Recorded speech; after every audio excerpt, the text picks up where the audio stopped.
Hey everybody, welcome back to the Dirt with D. This is episode number, I have no freaking clue whatsoever. Let's call it 1,000. I don't know. Seems like that. One day I have to figure out how many it actually is. I think it's 14 or 15. I'm not really 100% sure. Anyway, so give you guys a little information as I always do. This weekend, we're actually going to have kind of a 3-day weekend. Tomorrow night, two guys you guys haven't seen in a while, good friends of mine. They were actually on the show here about a month and a half ago. Ronnie and Jason, Zebron and James make their return to the Bottle House tomorrow night. After about a 2 or 3 year hiatus, they are back together. They're doing their little acoustic thing, and they will be at the Bottle House tomorrow night starting at 9 o'clock. I'll actually be there to see them. Then Friday night, we have the guys I'm about to bring up here. We have Rivals and Villain making their return back to the Bottle House on Friday night. They always put on a hell of a show. And then Saturday night, we have Blackthorn Rose. If you missed them the first time, don't miss them the second time. Great band, great people. You will enjoy them. With that being said, oh, by the way, so I got this new program. So if you guys want to, you can actually call in during the show, and you can be live on air. You can actually ask questions, call me an asshole, do whatever you want to do. And with that being said, I'm going to pop these guys up here.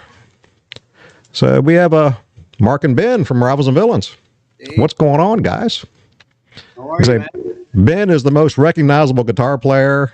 He gets up there with that top hat, the beard, with that Les Paul strapped on, and you can't miss him. Mark's on the other side with the shades on, just sitting back grooving. So we got the two guitar gods from Rivals and Villains. Oh, damn. Oh. Thank you. Hey, we talk you up on here. So we got Mark's name on there, but obviously Ben is on there as well. Those guys are sharing a screen tonight. So you guys have been busy. Yes, we have. Thank God. Yeah, we have. Yeah, try to stay that way. Yeah, it's a blessing. Well, and you know, I know, Ben, you got a few other things going on too, just besides Rivals and Villains. You know, it's always nice to stay versatile. Right. Yeah. Yeah. Because we're doing the 90s. We're going to expand, though, I think. Yeah, Right. we're gonna change it up. Yeah. We're gonna do a little bit of everything now. Yeah. You know, variety is a spice of life. Why not? And, you know, I hate to say it, it seems like every new band that's coming out now, you know, for a while there, everybody was doing the 80s. Yes. You know, the 80s bands were the thing. And now it seems like every band coming around, they're doing their little 90s tribute. Which, you know, hey, both of my ears, you know, the new stuff now, the 2020, I'm lost. I don't know anything about it. So that is definitely my ear. And what we're noticing is actually there's a change where everybody used to really love the 80s stuff. And now and I think it's the age thing. You know, as we're getting older, the guys from the 80s, a lot of the crowd now is that, you know, the 40 to 50-year-olds that love the 90s music. And it's great music. You know, and some people say grunge and this and that. I don't think you can really put a label on it. It's not just grunge. It was just rock and roll. Yeah, the 90s music is rock and roll. I mean, I don't consider Alice in Chains grunge. I really don't. No. I think they're just a rock band. You know, I guess it's because, you know, the Nirvana thing came out then, and, you know, everybody was starting to call grunge, and then they just labeled everybody that came out in the 90s as a grunge band. Well, like I said, they're rock bands. They're rock and roll bands. You know, and I've got haters before. I was never really a fan of Nirvana. Yeah. You know, I hate to say it. They just weren't my cup of tea. Not that there's anything wrong with them. It just, you know, I came from the 80s, you know, long hair metal, party music.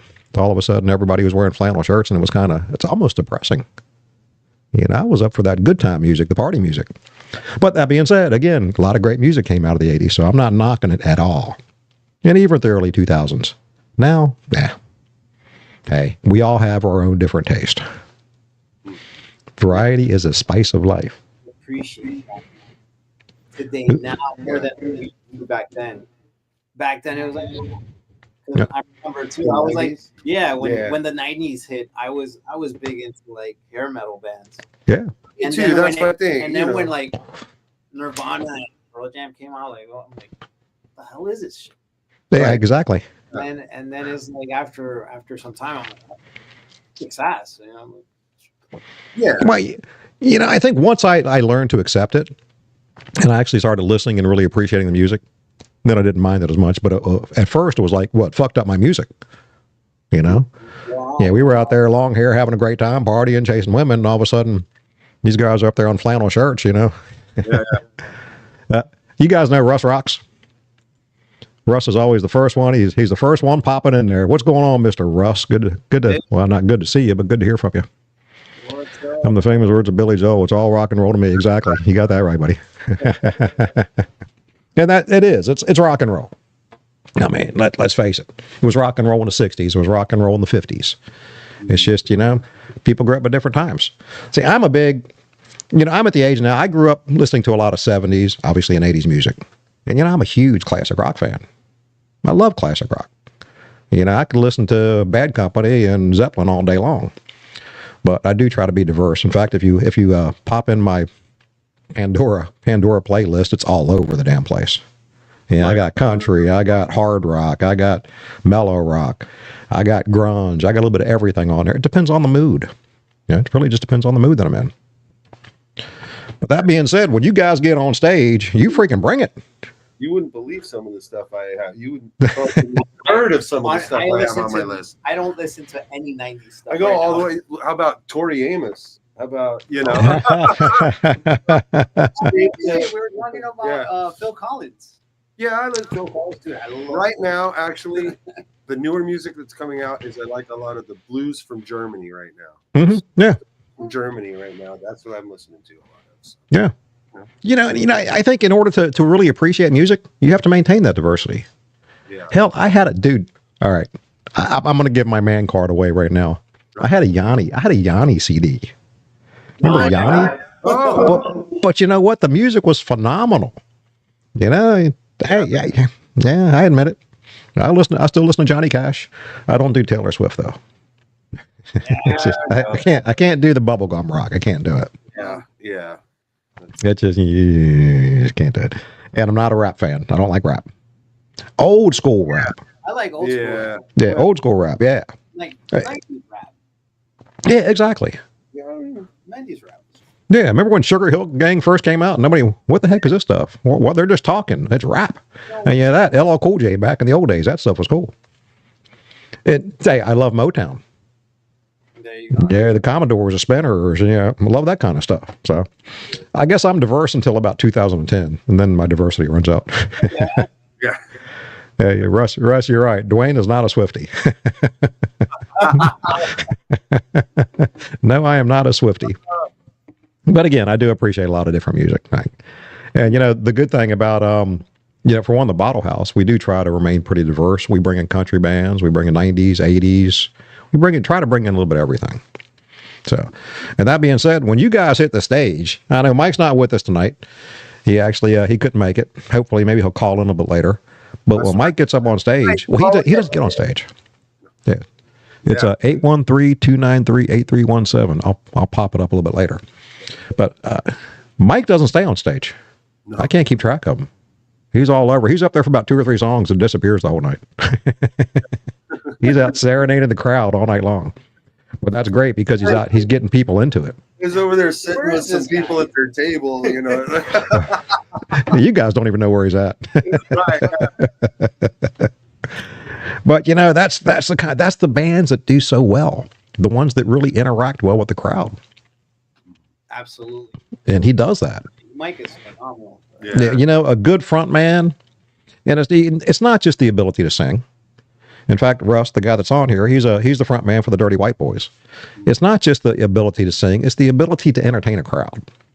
If you just get up there and sing a song and there's dead space, you sing a song, you lose them. You got to entertain. You got to tell stories. You got to get personal sometimes. You got to tell personal stories or make them up. I used to make up a lot of stories. Of course, I was always scared of microphones. They'd stick a microphone in front of my face, like, I don't want that thing near me. I'm a guitar player. Not anymore though. He's got a mic now. Yeah, well, that's different. I'm not singing. Trust me, you don't want to hear me singing this thing. I would lose. Everybody would just log out right away. That's why they try and give me microphones. All I'm going to do with that is order rum runners. Well, hey, that's important. That'll work, right? You want me to say all the auto tune you can on there, and I'll give it a go. There is not enough auto tune in the world for me. I've always told everybody. My mother heard me sing and bought a guitar the next day. Yeah. And then she heard me play guitar, and she said, "Well, maybe you ought to be a contractor." Oh, burn. Yeah, but you guys, you get up there and you just, I mean, you're having a good time. Everybody can see it in your face. You're up there, you're having a good time, and you know that actually comes through to the crowd. And I tell everybody, if you're having a good time, they're going to have a good time, and that's what it's all about. You know, Makes us work. yeah, you're entertainers. We're all entertainers. Yeah, We're just having a blast. Like, karate kicks. Mhm. having so much fun. Yep. Yeah. Yeah. Because it's like, imagine you're there, and number one, you're there to entertain, and if you're bored out of your mind, then how are you gonna Yeah, exactly. house? You know? Yeah. Exactly. You know, there were nights when I played, and you know, we had 15 or 20 people there. But I told the guys that, you know, we can approach this one of two ways. We can either get up here and have a blast and put on the best freaking show we can for those 15 people, or we can sit back and boohoo because there's only 15 people. You know, those are some of the best nights we've had planned because we actually had fun. The people that were there got into it. You know, they'd come up on stage with us and have a party. It was great. I mean, you know, fortunately, it didn't happen very often, but there were those nights. You know, you play some new venue where you're not known. Yeah. It's hard. So, like I said, you always just make the best of it and party like there's 1,000 people out in front of you. Mm-hmm. And so you guys get up there, you have fun. And Like I said, Juancho's always making us laugh with he's got his little drum he's thing. got his, We get Arnold on there, I'll be back or something. yeah, I know. And poor guy, we got to stick him back behind that shield. Well, it's Yeah, it's dangerous to let drummers run around free like that. We got to kind of put them in a cage. yeah, exactly. It's what you know. Drummers are always the wild men anyway, so we have to lock them in. Have to put them back behind a wall. Yeah. he's a machine. That guy is Oh amazing. yeah. Yeah. You know, I remember the first time you guys played there. It was last year. I want to say it was about. I think it was last fall. The first time you guys played there. And I'm thinking, okay, who are these guys? You know, because I go in, and you know, at that time I wasn't doing the booking or anything. Obviously, Bubba was there. He was handling all that, and I was just more of a spectator. And you guys know I used to leave at 11 o'clock. I'd stay for one set and leave because I wanted to go home and go to bed. Now, you know, I'm usually the last one there shaking your hand at the end of the night saying thank you. But you know, and I think it's I've learned to become. You know, and Bubba even said, you're too critical, you know, because I'm listening to everything, you know, and as a musician, when you listen, you hear everything. You hear the mistakes, and every damn band in the world, I don't care who you are, makes them. And I've learned, you know, I sit back, now I've learned to appreciate the music more and appreciate the bands. And again, I respect anybody that gets up on stage because you're basically putting your heart on your sleeve. You're getting up there in front of a bunch of people. Right. You're taking a risk every night. You're going to make a mistake. It's no big deal. So you get up there and you kind of throw it all on the line. You guys are up there for 3 hours, you know, 3 1-hour sets typically. And it's a lot of work too. You know, people don't get it. That's a lot of work. It's not just sitting in your room, in your bedroom playing guitar. You know, you're up there, it's hot, you're sweating, you're moving around, and you know, it's your job is to entertain people. 100%. Yeah. You know what I do? People, I play for free. You're paying me to load up the car and Yeah, exactly. and set it all up, you know. Yeah. Exactly. Yeah, you're paying for the hard work. Yeah. Sorry, gotta have my coffee to keep awake. Oh, I should have got some. Can't live without it. In fact, in the bottle house, I don't know if you noticed, I don't drink. So usually, I used to get in there and drink a Red Bull. Yeah, kind of. It was 9:30 is typically my bedtime. By the time y'all start playing, yeah, it's already past my bedtime. But I've switched over. Now that I have a little more access in there, I got the coffee pot in the back. Now I just drink coffee and water. Some guy called me Dalton the other night. Dalton's in the house, drinking my coffee, watching the crowd, and making sure nobody gets too awful rowdy. I mean, want everybody to have fun, but not too awful rowdy. It's a responsibility. Yeah, it is. But you know what? We've got good people there. You know, the people that come in there are good people. The staff's great. So we don't really have any issues. So anyway, I've babbled enough. Let's talk about Rivals and Villains. So when was the inception of Rivals and Villains? Yeah, I came in late. It's about, we've been around 2.5 years, maybe, or Yeah. 2.5 years. I started the band with another guitarist who was in the band, and then we kind of split in maybe 6-7 months once we started the band, we went our separate ways. We just had different needs, and we actually changed the whole band. So the original members of the band is myself, Juancho, the drummer, and Mike. And at that moment, Mike had some issues he had to take care of, so Yeah. he stepped away.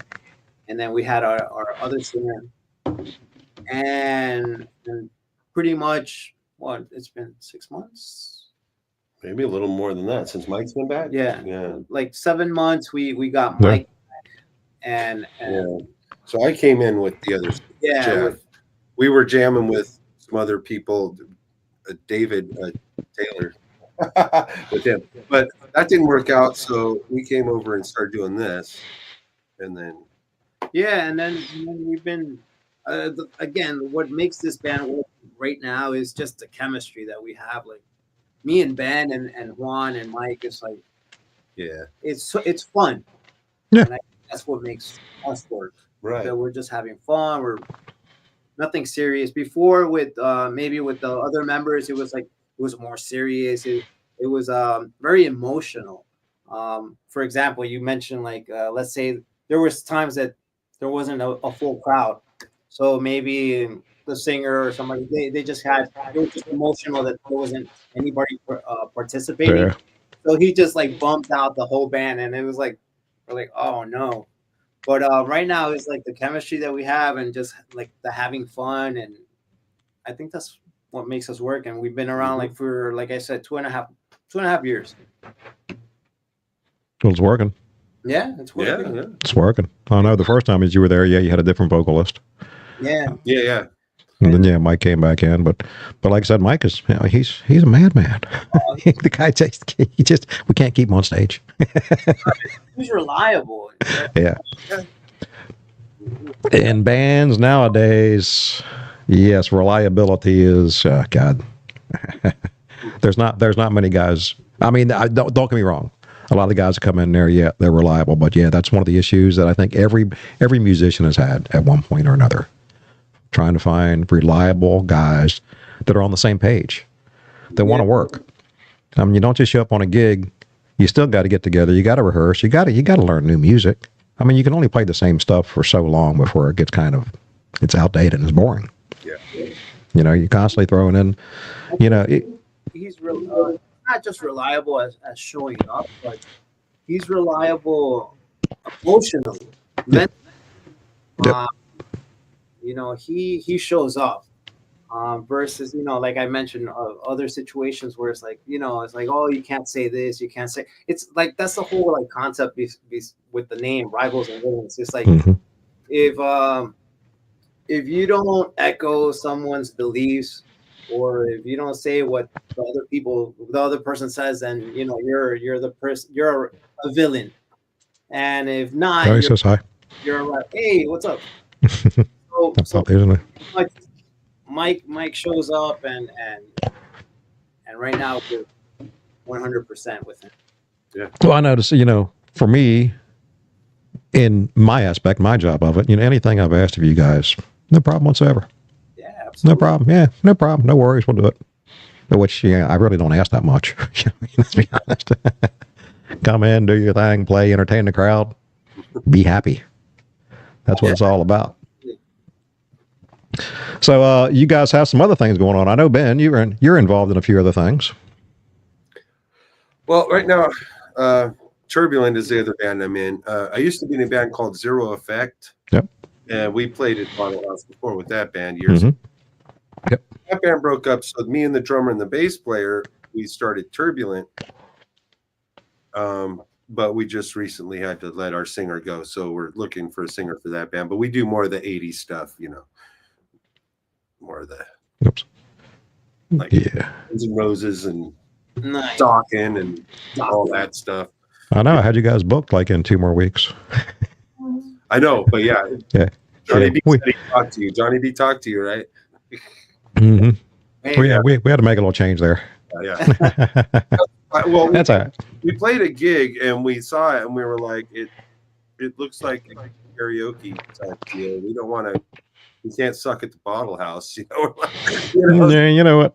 And I tell everybody, especially the new bands, you know what? If you're not ready, if something happens, and just let me know. But don't let me know a week in advance. Try to give me a little bit of time because, right, as you guys know, it's as hard to book bands as it is to book gigs. It's not an easy. You don't just make a phone call. Hey, I need a band. Yeah. No, it's always scurrying. We're lucky when I stepped in and took over. We, because Bubba with his health issues, we weren't really booked out for 2025. So I had to really bust ass for about a month there, just trying to get everything kind of padded out for a while, so I had a little bit of breathing room. Fortunately, I do now. Yeah. So we're booked out. We're almost booked up, almost solid for the year. I think I have maybe 4 or 5 dates left. That's about it. I'm kind of saving those. I got some new bands coming in that I want to save some slots for if they do well the first time. Because when it's a new band, I hate to say it, and I'm not hiding anything because I tell them all that. Hey, a new band, come in, I'll book you once. If you do well, then I'll rebook you. And usually by halfway through the first set, I'll know. Even if there's nobody there, I'll still know. Just if they're worth booking. And knock on wood, got a bunch of it around here. Been very lucky this year. Some of the new bands we brought in have just been phenomenal. So we're getting lucky with that. And we're always looking for new bands. I want to mix it up a little bit. And different yeah. Well, and different styles too. What's going on right now is weird because all these bands are like morphing, like David Lee from Sinner. He's playing with these guys. Yeah. David Lee is the hardest working freaking man in the industry right now. Yeah, 3 bands. He's got his production company. He basically has a farm at his house. I know. He works a full-time job. Sinner's coming back, and Sinner's going to be playing, but David's also singing with Flannel Riot and Fusebox. Yeah, so he's doing 3 things, and all these bands are rearranging, so there's going to be new bands. There is. Same faces, but new bands. Yeah. Be interesting. We'll see. Yeah. Yep. Yeah, no, actually, Jerome, so he's got a new band now. It's Jester. Yeah. We actually, so the nights that we had One Eye Jack, he's going to come up with a new band there. He's got that all set up. He just sent me information last week. It was he didn't want to come out and say anything, obviously, until the very end of One Eye Jack. And we'll miss those guys. Kenny basically decided to retire, and everybody loves Kenny. I mean, you can't help but love the guy. I mean, he's just, he's an entertainer in himself. Yeah. So, it's sad, but I understand it too.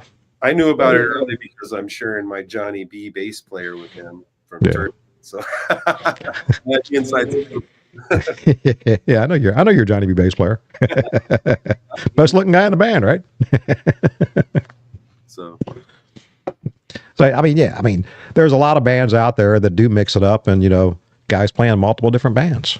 Right. And I hate to say it, in order to make a decent living, if you want to play every weekend, you have to do that. Exactly. I want to play every weekend. And there's only so many venues around. In fact, when Russ was on here, actually, Ben, you were watching it. We talked about that. We don't just push the bottle house. We understand that if venues start closing down, then bands start losing places to play. Then bands break up. Then we don't have any bands left. Yeah. So we completely support the other venues. We don't look at it as a competition. When a bar down the street is playing a great band, then I've got a band in there and I have to compete against them. It sucks, but it is what it is because there's nights where we have a great band. And they have to compete against us. It's just But as long as the bands have somewhere to go and play, then they're going to stick around. And let's face it, we've got some phenomenal musicians in this area. We are lucky in that aspect. There's some great players in this area. I think this is the melting pot. Well, it's everybody comes here to retire. No, what's nice? There's like a community of musicians. Yeah, there is. Yeah, and it's supportive. It's supportive of each other. Because I've been here for 3 years. I'm from Jersey. Mm-hmm. I just came here and there's such a community of musicians. Yeah. Absolutely. And like I said, the good thing is, and I've seen it firsthand, different bands support each other. Yeah. If they're not playing, they'll come out and see, they'll come see you guys, come see somebody else. So they come out and support each other. Yeah. If I'm not playing that weekend. Yeah, exactly. My buddies is playing, I've been offered shows and it's like, I'll tell my friend hey, are you available? Because I'm not. Or they call me hey, can you take that show? I'm like, yeah. There's big time of a community. Yeah. Yeah, and I think it's great. And again, you know, without you guys, without live music, without you guys doing it, we don't have live music. And you know, as a community, it's our job to support live music too. And you know, that one of the reasons I started this was to kind of help support the local live music scene. Right. You know, this gives everybody a kind of a resource to get in front of people because, you know, and my feeling, once people see you in a situation like this, where you're talking just as, you know, two guys, they kind of feel like they get to know you. And then they'll come see you. And when they come see you, well, they've seen you on here, they'll come and say, hey, I saw you on the podcast. You know, I tell everybody, go up and say hi to the guys. Not when they're playing, but you know, on break, go up and say hi. Thank you. You know, just thank you for being, thank you for doing it. Thank you for coming out here and entertaining us. You know, it's important. Yeah, again, you don't do it for the money. Let's be honest. There's not a ton of money in playing live music around here. No. There was more 20, 30 years ago, you made a lot more money. Of course, we had large venues. You know, the venues have gotten smaller. So you do it because you love it. Yeah, most of us have full-time jobs. So we bust our ass all week. So you don't have that weekend that everybody else does to go out and party because you're playing in a bar. You're there till 3 o'clock in the morning. Yeah. Trust me, I know that now. You know, my days of going to being in bed by 11 o'clock on a Friday night are long gone. So I'm there with you. Bad thing is I still get up at freaking 6:30 or 7 o'clock in the morning because, well, for one, the sun comes up, I'm awake, and where is he? I don't know if he's in here. My horse, yeah, he's back there. When the sun comes up, he's got to pee, you know, and he'll let me know. He'll sit there and grunt in front of me, and he's a big 95-pound pit bull. When he grunts, I hear him, and if I don't wake up, he'll just smack me, he'll paw me. So yeah, I still got to get up early. That's all right though. What's the old saying? I'll sleep when I die. I actually get more sleep during the week because, you know, during the week I'm usually in bed by 9 or 9:30, but I get up at 5 or 5:30. So yeah, I have to swap my schedules dramatically between weekdays and weeknights because on the weekdays I get up for work at 3 a.m. On the weeknights I'm getting home at 3. Exactly. on a good night. Mondays are always rough, I'm telling you. Yeah. You know, it's hard for me on Sunday nights. You know, Sundays are my day to get caught up around the house, do the laundry. Although I've been trying to do that during the week, you know, grocery shopping and all that kind of stuff. Yeah. And then it seems like before I know it, hell, it's 9 o'clock. Like, shit, where'd the day go? Right. So, yeah, then it's back to the grind, the Monday through Friday grind, and then back to the bottle house on the weekends, and then Sundays here again. Yeah, one good thing to say, time is definitely flying. You know, of course, you know, as you get older, it goes quicker anyway, but this is just making it just roll through. Right. 100%. Everything goes by fast. But you know what? Fortunately, I get bored easy. So at least now I'm not getting bored. I don't have any time to get bored anymore. I'll come home and turn the TV on and sit down and zonk out. It takes me about a week to watch a movie. Yeah, I hear that. Oh, so man. Don't rent it because I think you have a limit of 2 days. So. No, rent. Oh, wait, I haven't rented a movie and actually I haven't gone to a movie theater in probably, 10 years. Oh, jeez. I think I went. It's the last one I saw. I don't know. It's been at least 3-4 years. I haven't gone in a while. Yeah. I rent in like Prime. There's like the new Captain America is like $24 and stuff. But yeah, but you can only see it like in 24 hours. Yeah. Cancels out. Yeah, I'll wait till it's free. Yeah, I got all the streaming crap, and I figure eventually it'll come on there. Everything comes on pretty quick now. Of course, I've got streaming stuff I forgot the password to, and I'm still paying for them. So I guess I ought to resolve that. No. Yeah, you can get. I forget what it's called. Yeah. Yeah. I forget to write stuff down. Nice T-shirt. Nice T-shirt you got. I say, I'm representing tonight. Nice. Told you. Yeah. I think that's going to be that's a demand for any band that comes on the dirt. I have to get a T-shirt. Yeah. I mean, that should be a given. I mean, again, I'm representing you guys. Come on now. Got to show the love, right? Yeah. So, what do you guys have coming up? I know, obviously, this Friday you're going to be at the Bottle House. Yeah. But go through your schedule. Yeah. Yeah, let's go through your schedule. Again, we want you guys to, it's not just about the Bottle House. What do you got coming up so people know where to go see you? Thank God we're blessed that we have multiple shows, but I can't keep track of all of them. Our next one, Yeah, I know. May 17th at Swan Brewing. Oh, we looks have like. we have one. Swan Brewing, Raccoons, CJ's, Ruby's, Peggy's, DK's. You have a whole bunch of shows. Yeah. You busier than thought you were. For more, we still yeah. got weeks to fill, everybody. There you go. Yeah. Book them in there. I know you were just at Peggy's. What was it last weekend? What's up? You were just at Peggy's. What was it? Last weekend or 2 weekends ago? Last weekend or 2 Yeah. weekends? Last week, I think last week. Was it? Yeah. Yeah, last week. Yeah. The bad thing about playing there, it's Sunday during the day and summer's coming. And it's Oh, hot. you should have seen Mike. Mike, after that, he was a lobster. And wringing wet. After that one. I Did you love. see that? I know, but I love Peggy's. Oh, yeah, it's playing fun. That Yeah. phenomenal. Yeah. Venue. I've been there quite a few times. Yeah. Yeah. It's one of those Sunday fun day places. Yeah. Right. it's Yeah. great. I Mhm. love it. No, And it's a diverse crowd. they always treat us good there. And you got a really diverse crowd there. It's anywhere from the hardcore bikers down to the guys on the boats. Kind of like we got the River's Edge up here too. It's very similar. People pull in on their boats and people pull in on their bikes, and everybody meets in the middle. Yep. We do have a bunch of diversity around here. I mean, the Bottle House is pretty diverse. Yeah, let's face it, we have a pretty diverse crowd Yeah. and good people. We do have a lot of good people that come in there. I love it because it's like down the street from me, so it's. Well, I mean, perfect shit. Hell, I should have had you guys meet me at the Bottle House one night because I'm going to try to do it like a live show once a month at the Bottle House. Yeah, we're ready. Yeah, just go in Wednesday night and just Sure, set right. up and invite people up. Yeah, you live a little bit farther there, Ben. Yeah. That's okay though, man. I'll show up and drink some Yeah. rum runners and We should have done. Hell yeah. put on the thinking cap and answer some questions. Yeah, everybody knows I did one there live 2 weeks ago. And again, that's one of the reasons why I bought the new equipment, because I realized after doing it, I don't have the right stuff to go live at the Bottle House because I needed multiple mics, multiple headphones. So I actually bought some new gear basically just to go live in there. Well, and I'm also using it for this because actually now I can take phone calls. Speaking of which, I'm going to pop some up there. If somebody wants to call in, let me find it here. Yeah, where'd I put it?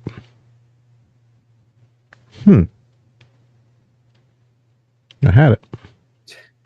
Oh, here it is. I'll pop this up real quick. Right there's a number. If you want to call in, you want to ask the guys a question, call. Give me a shout. I figure it's no big deal putting my number out there because, again, my business cards are floating all around Hillsborough County, so my number's everywhere. And if it gets too bad, I'll just change it. And I actually do. I've learned how to ignore phone calls, too. Yeah. And speaking of which, if you do call in and I don't answer, I do have a spam blocker on my phone. So, but if you call and I don't answer, leave a message and I'll play that. But I'm going to try to keep an eye on my phone just in case anything comes through. But sometimes it just doesn't pop through because my phone considers it spam. Yeah. Let me check and make sure I didn't miss any. Yeah. No, that was 6:30. I don't know who that was. But yeah, occasionally I miss them. But yeah, if anybody wants to call in, ask the guys a question. I mean, I run out of questions. Nothing too hard though. No. Hell no. I try to make it easy. Everybody asks me, what do we talk about? 2 miles per hour. One from Oh Chicago. man. Oh. No map. Yeah. Yeah. I mean, everybody says, well, you could ask the tough questions. So what? What I ask? Multiple choice. Yeah. Yeah, exactly. A, B, or C.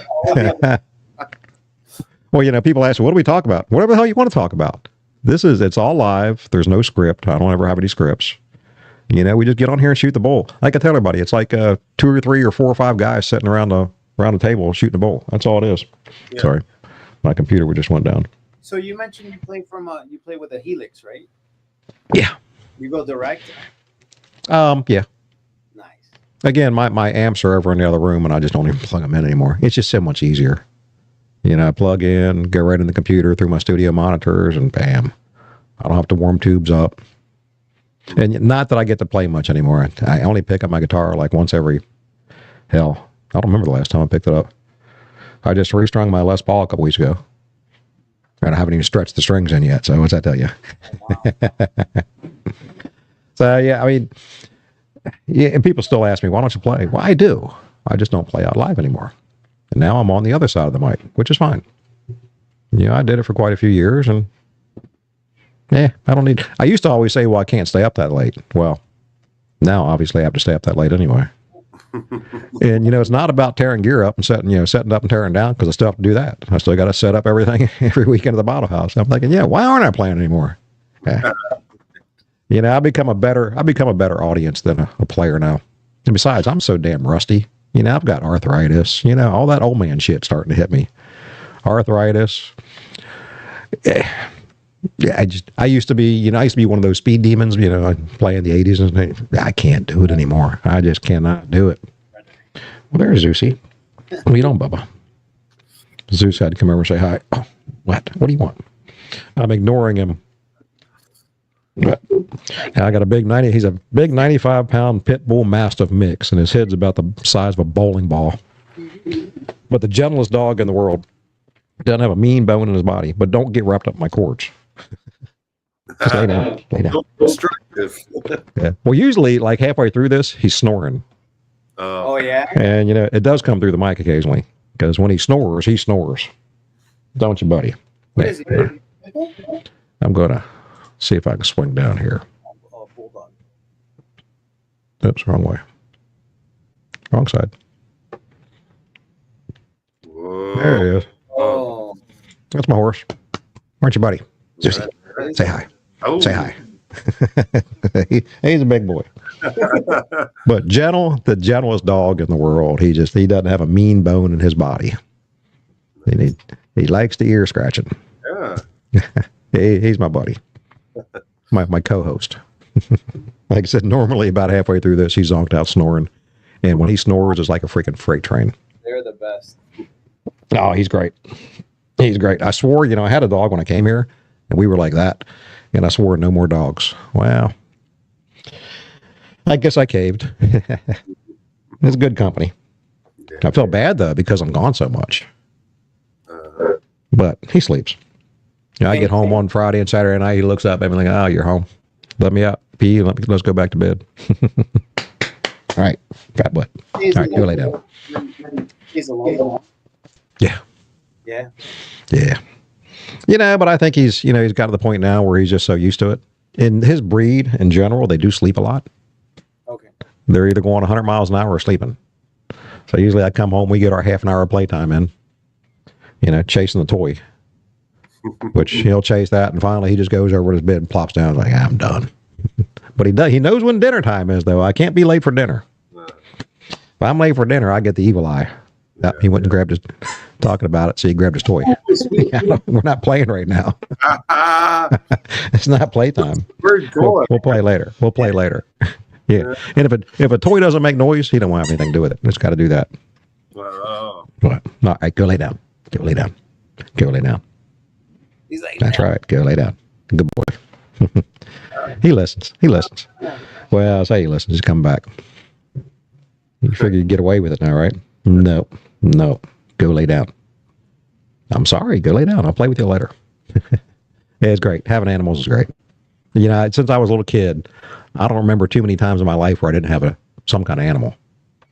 Usually a dog. I mean, I've had cats. I'm not really a cat guy. this guy's a cat guy. Yeah, I have 5 right now. 5 cats. I had more, but Yikes. I have 5 right now. Yeah, we had I guess I was in my, I want to say 20s. We had a cat that was like a dog. I mean, it was just like a dog. Usually cats are kind of, they do their own thing. Not this one. I wanted to play all the time. I always had to be near you. So, yeah. That's cats. Actually, a cat would be better for me because I'm gone so much. There's a litter box. There's your food. Yeah. They're easier. Really. Exactly. Leave them longer. Yes, because trust me, there's not a litter box in the world that would handle him. Yeah. Oops. Let me get rid of this thing here. Got to pull the comments back up. 5. I had more before that. We had a couple that were outdoor cats. When we had to move from the farms, they, stayed there because they outdoor cats. Mm-hmm. Yeah. So you got hit pretty hard during the storm, huh? Yeah, the house is done. They just sold it. worry about trying to fix it at all. Just Yeah. we Well, I now every 2 weeks or whatever. But well, I'm in Apollo Beach, and we got hammered pretty hard. You know, I'm fortunate. I set it about 13 feet. But in old Apollo Beach, I mean, I've spent months and months just refabbing houses there because even actually up into South Tampa, we've got a bunch of them up there. Back all the way up to Wesley Chapel, we've had houses that had damage. Yeah. So we've been busy with that. yeah, we had, what was it, 4 feet? I was in the house too, so I was sleeping on the kitchen stove because the water was up to the countertop. You know, Jeez, scary thing, man. Yeah. And nobody expected it. Yeah. Nobody had any clue. I mean, it was just supposed to be, it's offshore, it's going up north, no big deal. Hell, wake up the next day and it was devastation. Yeah. When you go through old Apollo Beach 2 days later, every street looked like a war zone. There were just piles and piles and piles of debris. Yeah. And we had to go in and cut everything out, cut all the drywall out, basically strip everything out 4 foot. So basically, it's a complete, almost new construction by the time we got back in there to do it.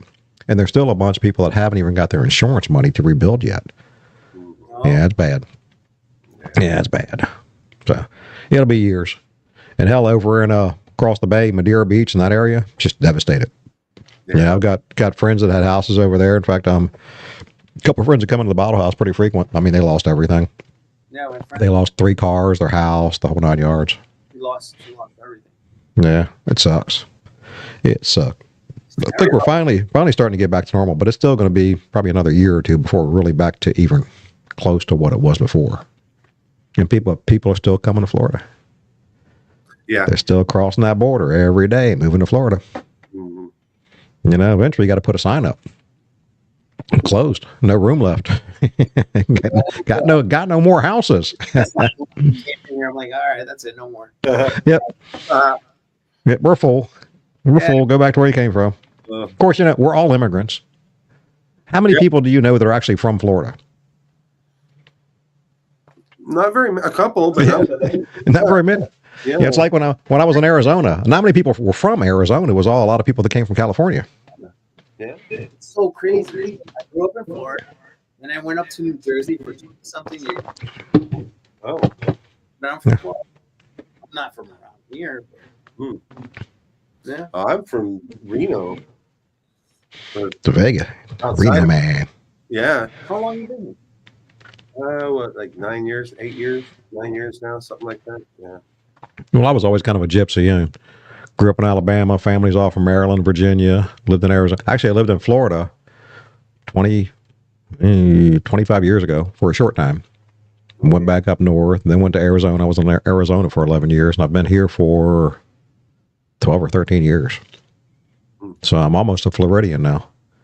I guess after a certain amount of time, you just kind of you're kind of here.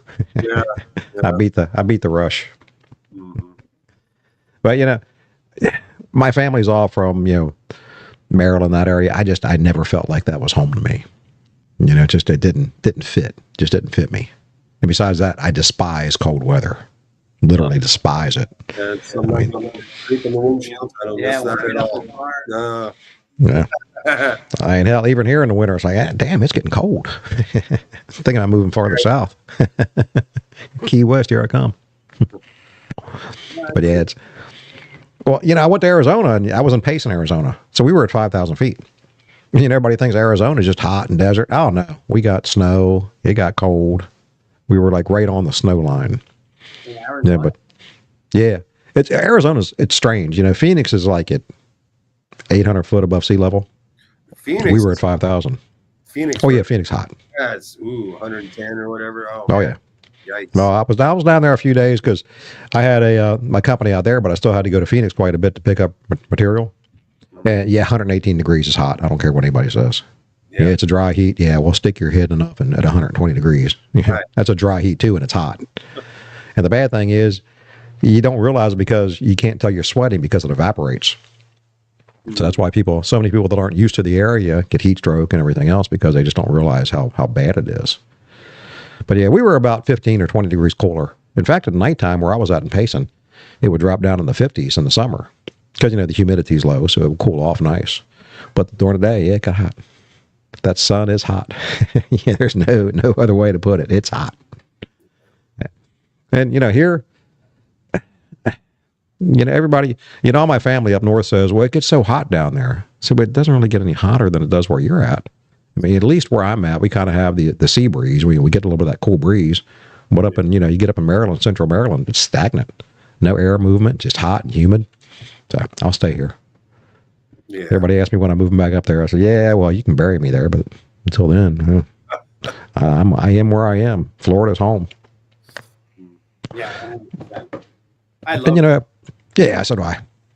People say, well, it here. do you ever take vacation? Like, where am I going to go? Florida? If I take a vacation, I'm just staying home. I'm not going anywhere. I mean, actually, there's some places here I want to see. There's so much to do here. There is. There's tons to do. It doesn't matter what you want to do unless you want to go snow skiing. You're not going to find any place to do that around here. Although they do have some of those fake ski slopes around here. I think Didn't they? don't they have like something like Yeah, they made Land of Lakes or something. They made some Yeah. kind of park. yeah. Yeah. It's like artificial snow and Mhm.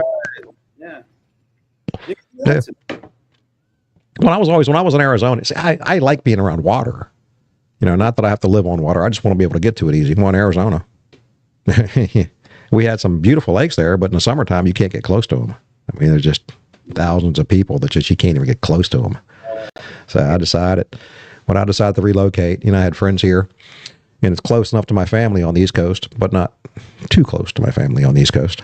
So this is kind of a good location for me. And I figured, if I move there, then I'll have to go anywhere to retire. I'm already here. In fact, I live close enough to Sun City. I live in South Apollo Beach. I just have to move like 2 miles, and I'm set. Sun City, that's heaven's waiting room. You can drive one of those little golf carts. Yeah, exactly. Buy a golf cart, get rid of my truck. I don't have to have anything but a golf cart, and I can just sit out front and say, "Get off my lawn." Yes. I'm almost there now. Trust me. In fact, a friend of mine, Jessica, so when I post this or when I run this live, I run it 4 different places. I run it to the Bottle House page, my page, and also YouTube. So the comments from my Facebook page don't show up on here to where I can see them.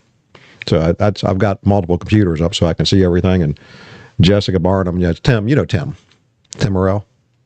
Yeah, His wife. She used to always come to me, get off my lawn, because she knows I'm turning into a grumpy old man. It's true. I can't help it. Oh, well. There's worse things to be, I guess. Yeah. Oops. In fact, let me pop this up real quick here. Oh, that's my page. Let me pop over to the Facebook page here. Yeah. I shared it too, so I wonder if anybody commented on my page. Oh, yeah. That stuff I don't see. But the bad thing is, if they comment, I only see the comments from the Bottle House Facebook page. Right. It's like YouTube. Of course, I'm trying to grow the YouTube page. The fact that, anybody listening, if you would, go to the YouTube page. It's The Dirt with D. It's on YouTube. All you have to do is punch in The Dirt with D and give it a subscribe. We're trying to build that up too. And on the YouTube page, it's only the interviews. Like the Facebook page, they're all on here, but there's a bunch of other stuff on there, obviously. So on the YouTube page, it's only the interviews. That's the only thing I post on the YouTube page. So I should actually go in and edit them and, edit them down, but I don't have time or patience. Got to find one of those fancy AI programs that automatically does it. You just throw them out there. You just put it on. Yeah. It's all live. It's live and uncut. Yeah, you don't edit this Fuck down. it, just- Yeah. That's what I figure. What's the point to edit them? I'd rather people see it the way it's supposed to be, live. It's shit goes wrong. So what? It's live. Yeah, do it. I can tell the guys, what do we talk about? Whatever the hell you want to talk about. Push your band. Push what you have coming up. Push what you have in the future. Push what you do for your personal life. Yeah, it's all about you guys. Yeah. So anything you guys want to talk about, throw that stuff out there. Yeah. Well, if you like the T-shirts, Hey. Yeah, we got to. Friday, We got right? more We got some t-shirts. on Friday for everybody. Actually, you guys have a link on your Facebook page that you can go in. It's kind of a shop that you can go in and get T-shirts. it's You know what? Instagram and Facebook, I believe. Hang on a second. I'm going to try to find that real quick. I'm going to post it on here. Let me go to the other page. I can't see anything because I'm on Facebook now.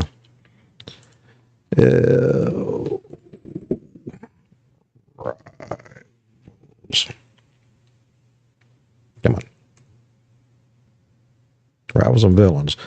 I'm gonna find that link. I'm gonna post it on there. Yeah, I'll send it to you. I don't know if you can receive links. Here it is. All right, Got it. I got it right here. Wow. Copy. Ooh. Let me see. I got it too now. Yeah, let's well, I'll tell you what. Let me do this. I'm gonna post it right here. Paste. So I posted in the comments. It's rivalsandvillains.bigcartel.com, right? Yep. Yep.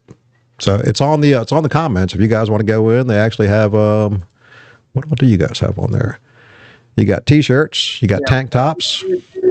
Go on there and support these guys. And obviously every show they do, they're selling t-shirts as well. Yeah. You got hoodies. Yeah, I got the sponsorship deal. Hoodies, yeah. These are like, yeah. This is sponsorship, guys. You got to be a sponsor.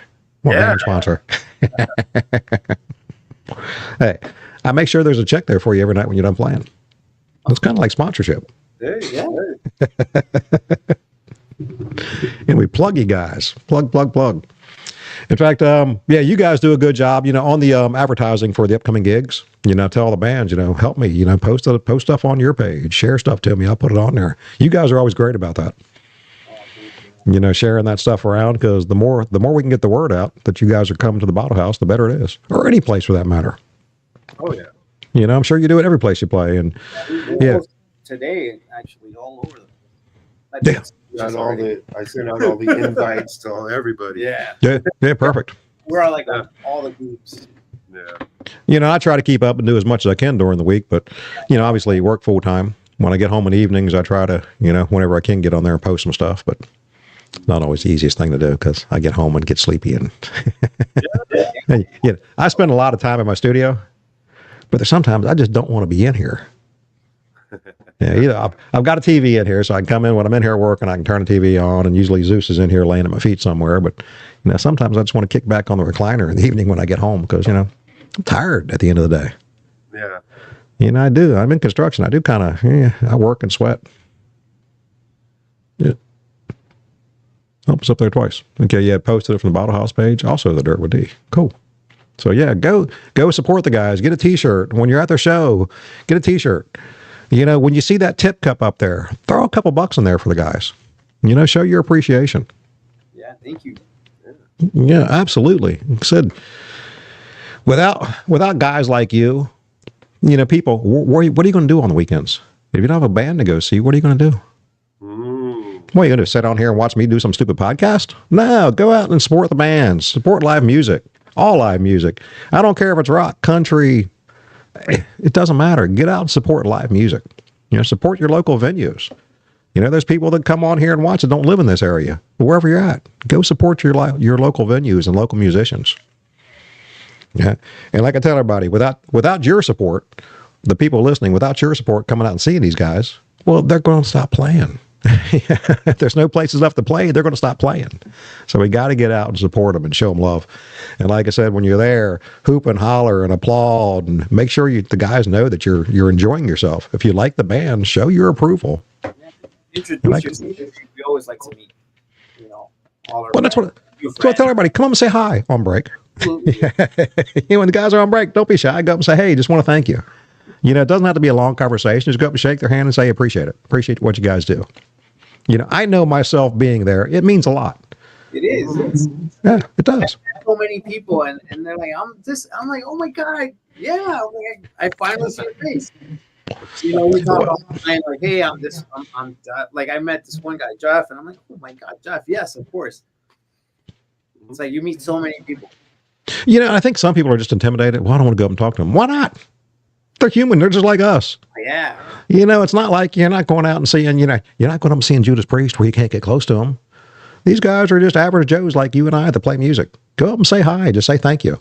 Pat them on the back. Say job well done. Don't be shy, but don't do it when they're on stage. You always get the guys that are standing right in front of you and want to shake your hand while you're playing. Like, dude, I'm working here. I'm working. No, Freebird. Yeah, exactly. You know, yes, bands do take requests, but don't get upset if they don't play the song that you want to hear. Well, I mean, trust me, these guys aren't going to break into Deep Purple. It's just it's not in their repertoire right now. I mean, they probably could. People who ask for Freebird, I just tell them, I could do it. It's a $50. Yeah, exactly. Yeah. Freebird, $50 non-refundable fee. And everybody has to stand in the back with their lighters. Yeah. And it's going to be a half a set long. We had It'll that one older gentleman who gave us $100 once, and it was like some in Venice. Oh. That sparkly suit. Yeah. It was like some song. There was like it's like an Elvis song. We're like, okay. Yeah. Did we do it? No, We didn't do it. we ended No. up not doing it. It's like this song. They were like, what the fuck? I hope It's Elvis. bad. An Elvis song. Yeah, I can't see you guys getting up there doing. Well, I don't know. You know, you can make anything your own. What is that?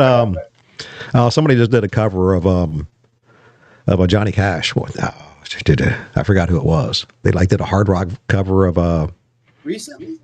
yeah, it was like within the last year. It's actually pretty damn good. Yeah. I listened to it. I said, shit. I mean, I like Johnny Cash. And I'm weird. I like, hell, I think some of the greatest guitarists there were came out of the 70s in country. Look at Roy Clark. Yeah, that guy's amazing. Oh. Amazing guitar player, but, he wasn't a flashy 80s. So, he kind of gets, nobody really thinks about him, but I think he's probably one of the top 10 guitarists in the world. Or at least was. Yeah. Just amazing. I mean, I grew up, my grandparents used to watch Hee Haw, so I had to watch Hee Haw when I was staying with my then I hated it, but I look back on it now, and it's like, man, I should go back and rewatch that stuff, because there were some great musicians on there. Remember, what's his name? Oh, shoot. The actor. He was in Smokey and the Bandit. Oh. I know what you're talking about. He did this one, Jerry. right? Jerry, brain fart. He's talking about. All right. Do I Google this? Yeah. Jerry Reed. Phenomenal guitar player. Just an amazing guitar player. But everybody thinks of him as an actor. I mean, there's some great country. I mean, look at one of the greatest players around right now is I'm drawing. I tell you, in order to remember stuff, I have to forget other stuff because my brain's full. Brad Paisley. Brad Paisley's an amazing guitar player. Yeah, there's some great musicians in every type of music there is. I mean, there's some great thrash players, there's great country players, there's great rock players. They're just, I think it's like in music right now, because there's so many resources available for kids growing up now learning music. Right. I mean, the resources we didn't have growing up. I mean, I was sitting there with a freaking cassette player or an album, moving the needle back and forth, trying to learn a solo. The tape would. Yeah, exactly. Rewind, trying to hit that solo. It's like, oh, God. And now, I mean, hell, you go into watch a YouTube video, it's going to teach you how to play every freaking solo there is out there. So it's like a great time for music, but in the same token, too many kids are involved in the fake stuff, the Xbox guitars and everything like that. Play real guitar. And of course, you see some of these kids on YouTube and they're amazing players, but they can't play with anybody. They can sit on YouTube and shred all day long, but you put them in a band setting, they're lost. And I know for you two guys, whenever I played, it was typically a 2 guitars band, basically because of what we played. You really have to get to know each other, and you have to work off each other. You can't sit up there and play the same thing. No. You have to work out songs. Okay, I'm going to play this part, you play this part, and you kind of have to layer it in there. And you have to, sonically, you have to fit in that mix too. That conversation, right? But we are doing different I'm things. very You are. I play like a lot of rhythm. Yeah. Mm-hmm. It falls together. We don't really have to talk about it too. Occasionally, I'll ask you what you're in here. Do I need to do this part? Are you doing the intro? Am I doing the? That's but even during the rhythm part of a song. But there's multiple guitar parts. That just makes the sound that much fuller. See, I've always felt that a multiple guitarist band, just that fullness is there. I mean, don't get me wrong. There's some bands that come in there with a single guitar player that are amazing, but just the fullness of a 2 guitar band, it just sonically, it just brings everything together so much better. And in my humble opinion. Yeah, it's only my opinion. And you know, besides, I like playing with another guitar player, so I don't have to work so hard. Yeah, kind of made me lazy. Yeah, I don't want to play that lead. You know, you play this one. You know, I was never one of those guys. I want to play lead all night long. I said, nah, go ahead, you play it. Give me a break. Play off each other, work off each other. And your bass player is amazing too. Never made. I've never seen him miss. He's just freaking just steady. I'm super good with bass player. Exactly. I know. Soon. I everything you hear is from here. Mm-hmm. So yes, people that say, well, they don't have a bass player. Yes, they do have a bass player. Yeah, I fucking recorded the whole thing. Exactly.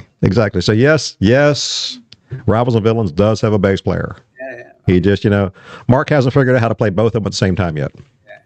You know, he's trying to get to that Geddy Lee phase where he can play, you know, bass with his feet. Yeah. No, yeah, I have to learn too. I have to learn the rhythm and bass, but they go hand in hand. So Yeah, well, yeah. I mean, I played bass for a while. Bass it's not easy. You know, everybody thinks, oh, bass is no, bass is not easy at all. it's not In fact, I got to the point my hands aren't big enough to play bass. my arms hurt. Oh yeah. When I did that one show that I played full bass, Yeah. at the end of the show, Oh yeah. I used to get a pain up my arm from playing bass all night. It was like a muscular pain in my arm, almost like a tendon. yeah. So yeah, I mean, you're basically walking on it. You're playing a solo the whole song. I mean, you know, unless you're one of those guys that sits back and just does the easy bass fills. You know, if you're actually playing it the way it should be played, it's a lot of work. It's a lot of work. And bass players don't get near the credit they should get. In fact, any bass players out there listening, yeah, we appreciate you. And Mark, we thank you for your input on that end of it. So yes, they do have a bass player, everybody. It's just Mark. So when you look at him over there playing guitar, remember he's also playing bass. Yeah. Yeah, but So he's pulling double duty every night. I did all the bass. Shit, man, you got it easy now. You just sat back and slap that Paul on, drop it down. Although, you know, I saw at Peggy's you were playing an Explorer. Yeah. So here's the thing: like all my guitars, back to the Storm, I had them 3 feet above. Mm. I didn't needed to have it 4 feet above ground. Like all the electronics are pretty much 4 or 5 of my guitars. No, that's heartbreaking. I God. went to go get them cleaned, and it's still cutting out. So I'm like, I can't have that. I had to buy a new guitar. Bummer, right? I had to buy an Explorer. Well, yeah, I mean, darn. Oh, darn. But yeah, I'll clean that out at the Bottle House on Friday for sure. Yeah, cool. Hey, you know what? I've had a couple Explorers. I actually like playing them. I think they're comfortable. You know, everybody looks at them and thinks it's weird. No, it's actually comfortable. Yeah. It's weird how the strap goes on in the back. Yeah. It's kind of hard to get used to, but I thought it was going to be heavy. And it's not that. It's lighter. It's lighter than a Paul. My Explorer was lighter than my Les Paul. Yeah, it is lighter than my Les Paul. Yeah. Of course, Les Paul is a freaking boat anchor with strings on it. Right. Yeah, I love the sound, but man, it kills me. Yeah, you play a Les Paul, you stand up there as you do for an hour at a time, and people think, well, it's only 10 and a half, 11 pounds. Well, yeah, 10 and a half, 11 pounds strapped around your neck for an hour. By the end of the night, it feels like 25 pounds. Yeah. And in fact, I play my Wolfgang a lot because it took me a while to get used to it. But man, I throw that thing on, it's like a feather. Yeah. And you know, I always thought Explorers, you know, one thing about Explorers, they're balanced really well. You don't get neck dive. Right. Now, I've tried V's. I can't play V's. It just I can't. It doesn't feel right to me. And obviously, if you sit down, it just slides off your lap anyway. So. And now that I'm old, I'm here. I'm always playing sitting down anyway. So a V doesn't work very well. And you know, I've always been a Gibson guy. I love Gibsons. I've been through a number of Strats, and maybe 1 out of every 15 Strats that I play, I like. There's something about them. I just, you know, first of all, I don't like single coils. I'm not a single coil guy. I know, Mark, you're over there playing a telly. You're rolling the telly. Is that single or does it have a humbucker in it? It's single. It's single. Oh, it but is? My baby's back there. Let me show you. But I don't Yeah, even cool. I don't even Yeah, have- Well, I'll show because you know I do like to talk about gear on here too, as you know, because I'm kind of a gearhead. you. Oh, I'm a- So- I have Gibsons. I have an Epiphone too, but Mhm. Gibsons, and then I wanted to have one with a Floyd Rose, right? Yeah. So Gibson bought Kramer, and I'd always wanted a Kramer, so I was like, I'll get a Kramer, and it's still a Gibson. Yeah, exactly. You're not cheating that way. Yeah, but it's messed up too. I got to get it repaired too. But yeah. Well, after what they went through, yeah. This one's mine. Oh. Yeah. This is Paul Reed Smith. Mm-hmm. And I'll be honest with you. I've tried PRSs. The neck, I never got comfortable with the neck. Oh, I love it. I mean, I had a single cut PRS, and the neck was just a little bit wider than I like. And they basically only make one neck profile. I mean, this is what you get. Me, like with my Epiphone has the neck. It's like baseball bat one, right? Yeah. It's thick. What? And I can't. You see my Epiphone? Well, the thick neck, I think that's got the thick neck too.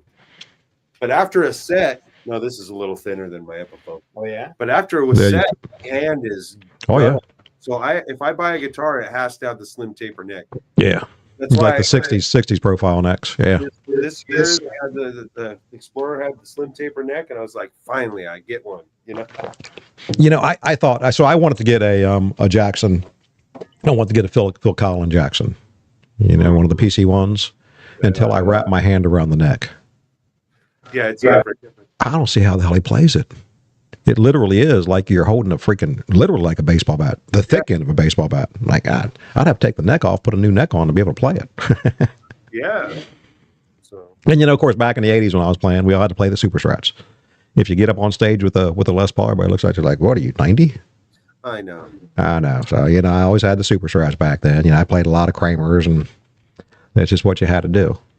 Yeah. And I still, don't get me wrong, there's actually EVH, some of the new ones are coming out with the retro or the Relic series. I actually had a 5150 with a banana headstock. Neck dive bad. Sounded great, but I drop it and it just the neck would dive on me. So I'm getting rid of that. Yeah. Wow. Yeah. Because I do like the sound. Yeah, Eddie Van Halen's pickups are great. Of course, I can get anything to put an EVH pickup in it. But I know the Wolfgang, it took me a while to get used to. But again, I think it's the perfect mix between a Fender or a Strat and a Les Paul. Yeah. And Eddie, obviously, he knew what the hell he was doing. I mean, I don't think anybody can argue about that. So when he put that thing together, I mean, I know he spent a lot of time, kind of going back and forth with him designing this thing. And to me, after I got used to it, because it seemed kind of weird because that small headstock and, everything is kind of pushed back farther on the body.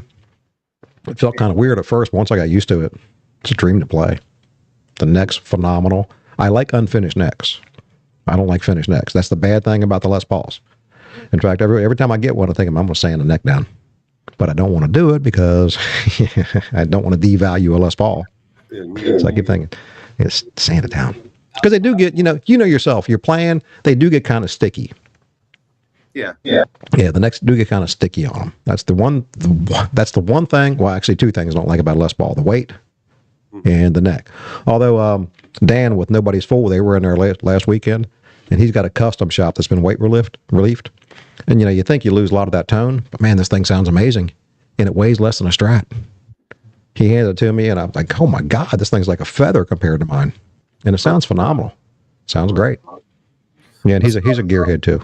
I have a Les Paul Special, which it's not the art shop or anything. It's it's nice playing that one too. This is a Joe Satriani one. Oh. Yeah, the Ibanez. Ibanez. Look at that. With the Floyd Rose. You gotta bring out some of that gear now. Come on, bring it out and play it. Yeah, I know you like it. You like that telly. Metal. He likes that telly. Oh, I love it. Actually, that telly with a single coil kind of cuts through the mix when you're playing the Gibson. Yeah, that's one good thing. It kind of cuts through the mix and it ties together well. Yeah, they need the different sounds. Well, exactly. That Explorer, though, it cuts through the mix much more than my Les Paul did. I have to say that. Must be the pickups. Whatever it is, since I have to change the pickups, on my ear anyway, I might as well put one of those in, I'm thinking. So Yeah, but like I said, an Explorer, I love them. In fact, I've been looking to get another Explorer. I want to find one, but I don't want a new one. I want to get an older Explorer, and yourself. They're not cheap. They're not cheap to come by. I'm always looking for that perfect deal. Yeah, I don't care if the damn thing's stripped down. I'll put pickups in it. Yeah, doesn't matter. But yeah, I want to find an old 70s or early 80s Explorer. Because they went through, Gibson went through that spell in the 80s where they just weren't putting out that, their guitars weren't that great. But now they're back to it again. I think the quality control got a lot better. And of course, we're always looking for that holy grail, the 58 or 59. Yeah, but I'd have to sell my house, my dog, my truck.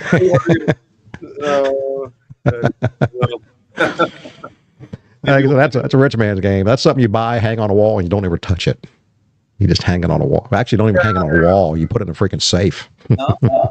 Yeah, I mean, maybe the first ding I get on my Explorer, I might be sad, but it's gonna get him. You know what? I've always said, played. It's an instrument. Yeah. That's why, quite honestly, and I've had my chance to buy some collector's guitars, and I'm thinking, what am I going to do? Put it in a case and just set on it forever? I mean, truthfully, I wish I would have kept some of the guitars that I had. I had an old Kramer Liberty. They only made those for a year. Ended up selling that to get a Les Paul. That's one I wish I would have kept. I actually had a Peavey the first year of the Wolfgang and ended up getting rid of that. Kicked myself in the ass for that one too. Yeah, there's a couple of Les Pauls that I've gotten rid of that I should have kept. Because, I might be able to retire if I kept all those guitars. I bet you I've been through 70 guitars. Wow. You know how it is. You buy, sell, trade. You're always looking for new stuff. Have that one guitar and it's just like, it's not. Right, a guitar is like, well, I hate to say this. It's like a relationship. It's almost like your wife. Everyone's different. Yourself, you can go into a guitar shop and you can pick up 5 identical Les Pauls, 5 standard, same finish, same everything. And there's that different sound. And there might be one out of those 5 that just sings to you. It's like, man, this one's it. Yeah. So, and it's weird. It's just, could be the slab of wood they use for the body, who wound the pickups, or just always different things that go with them. So it's unique. That's why I was never big on ordering guitars online. I've done it a few times. But it's just, then I get it there, and probably 70% of the guitars I've ordered online ended up sending back, because once I got it, I was like, just wasn't my thing. In fact, I've been through a couple Telecasters looking for that right Telecaster, and I've never really found one that fit me. Not only me, but fit what I'm playing. So yeah, guitars are, it's a rabbit hole. I mean, you can go down and you're just always looking for that next best thing. Something pops up, you're like, I gotta have it. And by the time, if you ever see a good deal on a guitar, don't wait. If it's something it seems like it's too good to be true, either research it and find out if it's, a lot of imports are coming now that are somewhat cloning the USA mades. But if you ever find that one guitar that you've been looking for, and buy it, because if you don't, with the internet now, somebody's going to grab it. Right. They're not going to last long. Back in the old days, you could find great deals all the time because people didn't know what they had. And, where did you shop? We didn't have the internet to go and look for guitars. So, I mean, I found some great guitars in pawn shops where they just didn't know what they had. Yeah.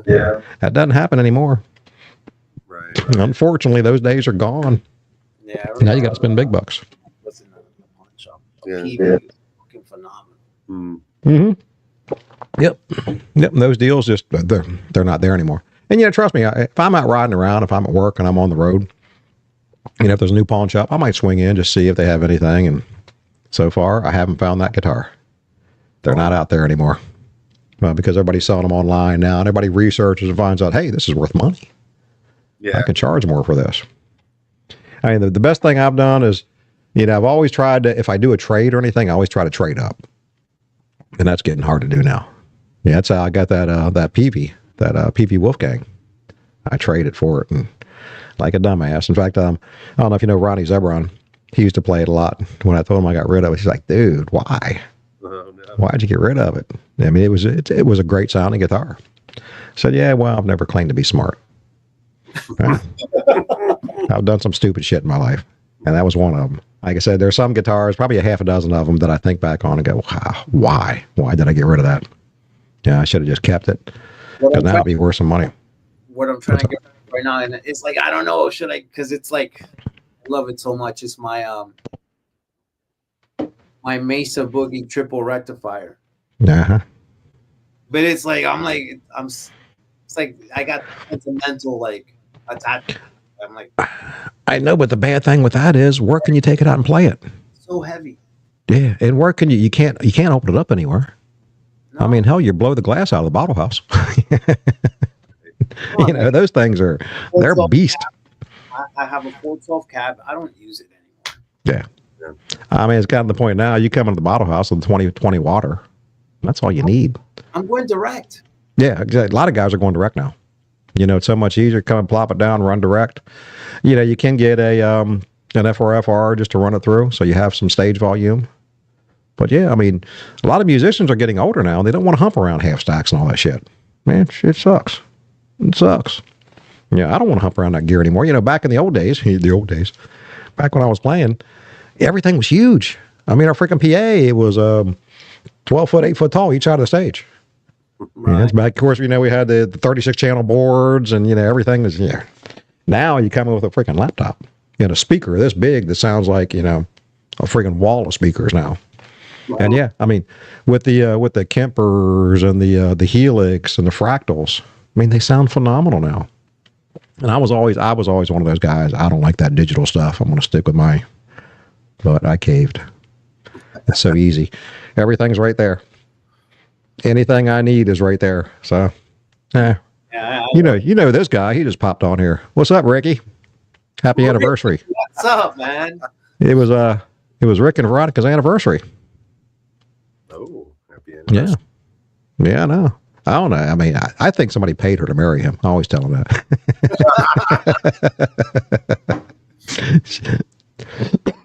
Excuse me, guys.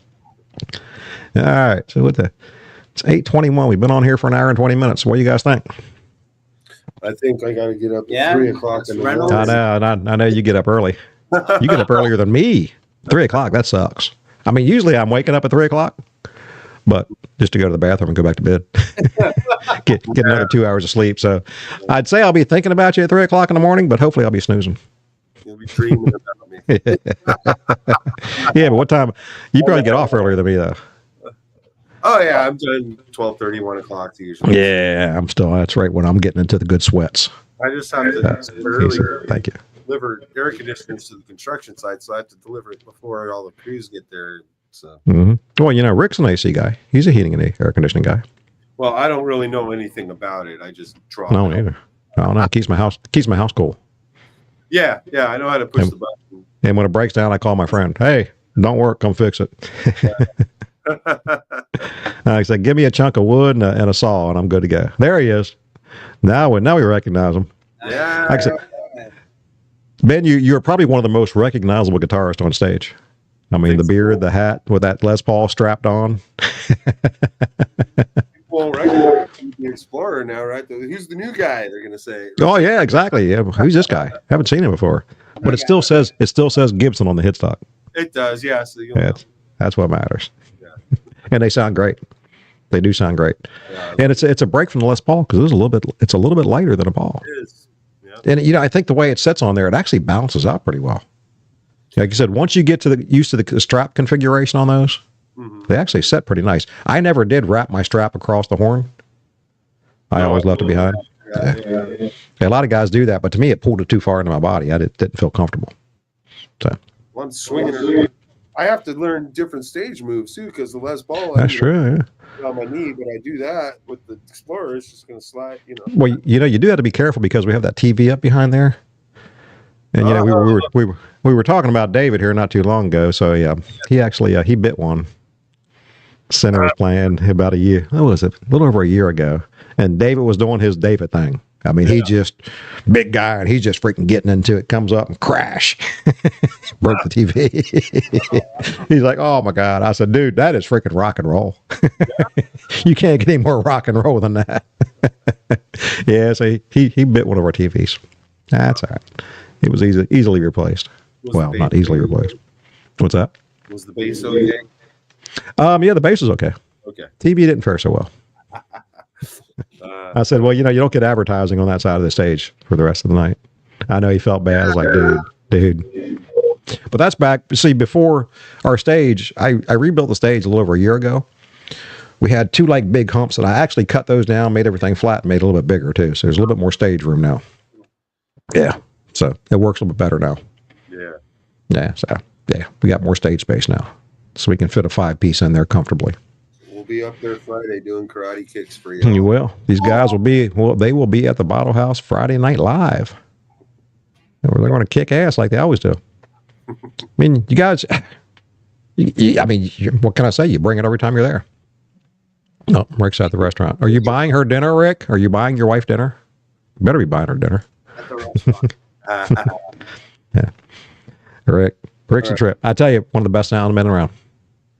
No, he's phenomenal. Yeah, I give Rick a hard time, give him grief all the time, but yeah, he is damn good at what he does. I do have to say that. He drives me insane. Literally drives me insane sometimes, but he's one of the best guys behind that board that you'll find. I can tell everybody he is OCD, but that's what you want in a sound man. You want an OCD sound man. I mean, you know yourself. He'll come up and say, hey, tweak this, tweak that, tweak that. He said his job is to make you guys sound as good as possible. And yeah, he does a pretty damn good job at it too. So, no, he said yes, good. Yeah, better buy her dinner. I think that was about. I asked him if he was buying her dinner. He better buy her dinner. Yeah. You make her work every weekend for free, you bum. Like I said, Rick is good people. And on that note, guys, I really appreciate y'all coming on. Again, if you guys have not been out to see Rivals and Villains, come see them. If it's not the Bottle House, go see them somewhere. They're a freaking phenomenal band. You know the music. They're great. They have a good time. You can tell it. I mean, the guys are up there on stage having a great time. You know, Mark gets over there sometimes with a serious face, but every now and then he cracks that smile. Yeah, with the shades on. Yeah. Every once in a while, you know. And then Ben's on the other side, just freaking going crazy, smiling. He does smile underneath of that beard and mustache. He does smile a lot. Yeah. All right, guys, I'm going to let you go. Ben, you got to go home and go to bed. You got to get up early. Mark, you don't have a commute. Yeah. No. He's home already. I know. Well, so am I. So, sorry. Hey. I'm Sorry, Ben. Sorry. Just get your rest for Friday night. Yeah, I will. I'll be good and rested. All right, guys. Hey, I appreciate it. We will see you Friday night. Until then, I'll catch you Friday. I'm going to pop you off here real quick, do a little bit of closing stuff, and I'm going to bed. Awesome. All right, guys. Again, thank you much. We really appreciate it, and we'll see you soon. All right. All right, bud. There you have it. That's the guys from Rivals and Villains. Mike was tied up tonight. He's the vocalist. He couldn't get on tonight, but that's all right. We got to talk about guitars. Yeah, it's one of the things I like. Again, this weekend at the Bottle House, we're going to start tomorrow night. So tomorrow night we have the return of Ronnie and Jason, Zebron and James. Great guys, great friends of mine, great musicians. Ronnie is a beast. He's an amazing guitar player. Come out and catch him out. Trust me, you will like it. Then Friday night, as we just said, the guys we just had on here, Rivals and Villains, are hitting the Bottle House stage Friday night. And then Saturday, we have the return of Blackthorn Rose.